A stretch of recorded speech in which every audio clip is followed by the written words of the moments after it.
I've used almost every surface in the entire room to store things. And as you can see, these instruments have nowhere to be stored. I have a lot of books. I just need help with organizing it. I've met all the teachers. I think we're going to be able to make a real difference in their rooms.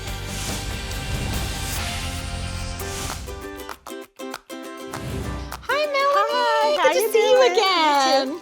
So who did you bring with you? This is my friend Jordan. Hi, Jordan. Nice to meet you. Happy. She teaches second grade here at Mount Vernon, but we used to work together on the same team, so I'm really excited about having her here. Awesome. I'm thrilled to be here. It's going to be a great day. So I have done some shopping this week, and I've got some things for your room to help you get organized. We've got some bigger bins for some longer term storage. And these shoe organizers. I've got some great ideas for that. Okay. But before we get started, what I really want to talk to you about is the process. Organizing is a project and a process, and the project part is what you're doing today. Okay. So this is how you're going to get organized, and the process is how you're going to stay organized. A I need that. system. So let me tell you how this works. First, it's based on an acronym SIMPLE that I created. So S is sort. So what we're going to do is I'm going to have you sort, and as we walk through the room, we'll talk about how you're going to sort it. Sort in big, broad categories. Okay. Right? Then we're going to identify what to keep. A lot of times people focus on what to get rid of, and it makes you anxious. But instead, I say, let's focus on what's important enough to keep. Okay. Because then the stuff that doesn't make that first pass, you look at it differently, and you're like, oh, maybe I don't need it after all. M is make a home for it, so we decide where in the room it's going to live based on how you use it, who needs to use it, the height of the people that are using it. Okay. Because we're talking about kids. P is put it in containers, so that's where we put all of this to really great use. L is labeling. Teachers are awesome at labeling things when it comes to how the kids are going to use it as well, but labeling for themselves sometimes doesn't always happen. So I want to stress how important labeling is. And then E is establish a system. This is the process. This is after it's organized, now how are you going to keep it organized? And so we'll talk about that as well throughout the whole system. So that's how it works. It's very simple. Okay. Does it sound simple? It sounds simple. Awesome, good. So that's what we're going to be doing today. So Melanie, over here in the book area, I love the fact that you have tons of books for the kids to read. But sometimes too much can be too much. And so what I would like to encourage you to do is sort out these books in whatever category makes sense to you, whether it's by title, by author, by subject matter, and let's do this. Let's kind of cull them down a little bit. And then the great thing is I'm not asking you necessarily get rid of the books, but let's store them away. And then when you have a school holiday or something, you can switch them out and it feels like a whole brand new library to the kids. Okay. As for the loose books, the soft-sided books, these bins are going to be fabulous. They will fit perfectly along this wall. And then nothing on the floor. And nothing on the floor because we're going to want them to be able to get to the books on the ledge up there at the top. Yeah. So in this area, I've got some awesome ideas. Right. We had talked about, first of all, the mail station isn't really working how you had planned. So I'm thinking it might be time to retire these. So my idea is that we're going to take a shoe holder and you will cut it for 2 rows and just attach it here to the door. Right. And then each child will have a little pocket where they'll put their behavior chart as well as their train tickets or anything else that they need to keep in the classroom. And so we have, oh good, I'm so glad you like it. All right, Melanie, Jordan, you guys ready? Yes. You can do this.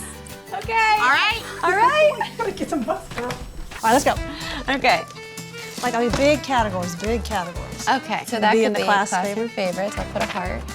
Do you want realistic fiction? Realistic fiction. Okay. And I think that's it. Sarah, I'm so glad to be back in your room, and I see that you brought a helper. Yep, this is my wonderful husband, Tim. Hi, Tim. I'm Kathy. Nice to meet you. Nice to meet you as well. Good. So I've had a chance this week to go shopping for you, and I'm very excited about all the finds that I have. We've got some great bins to help organize your art supplies and make it easy for the kids to get to them and put them away.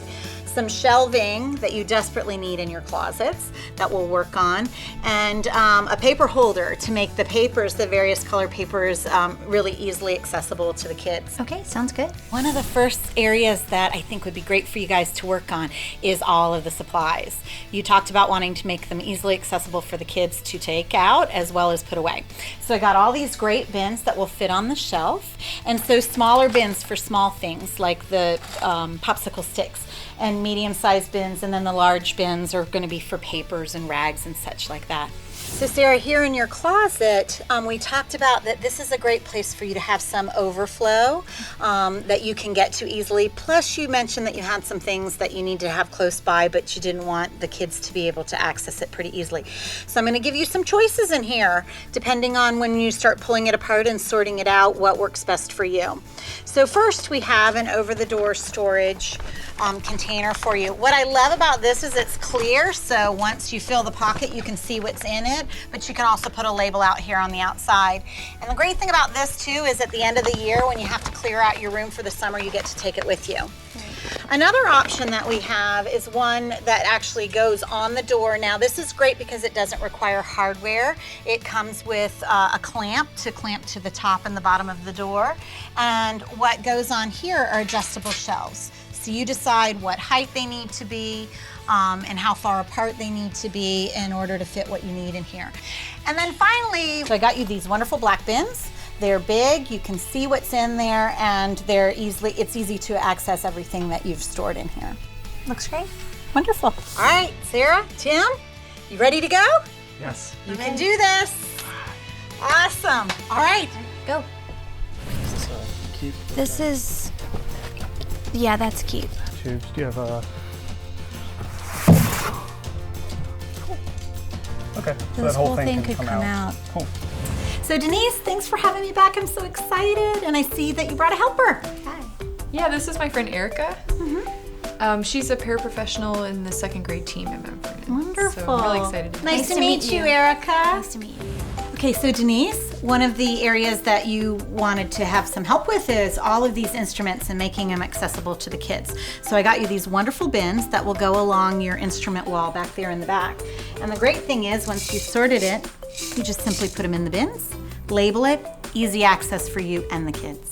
That's great. All right, Denise, so one of the other areas that we talked about was this cabinet. We want your room to feel a lot bigger, so if we can organize what's in this cabinet in another space in the room and get rid of this cabinet, I think the room is going to feel much bigger. So Denise, one of the things that you were looking for as one of your goals was to get all your instruments together. So I'm thinking that back wall is going to be awesome for that. If we can move these bookshelves back along the wall, and then along with the bins that we have for the smaller instruments, that's going to give you a whole area back there for all of your instruments.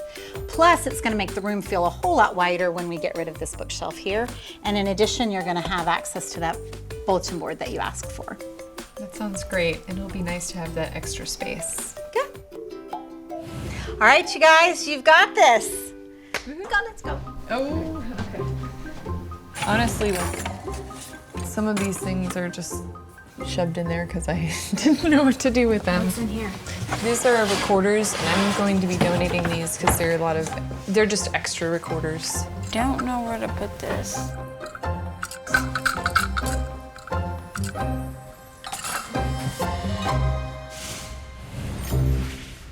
Do you know you can do it? I know I can do some of it. Feels like you still have a little bit of work to do, but I have all the confidence in the world you can get it done. We're done. So I have to tell you, this looks amazing. Really fun, and I did a lot. Yeah.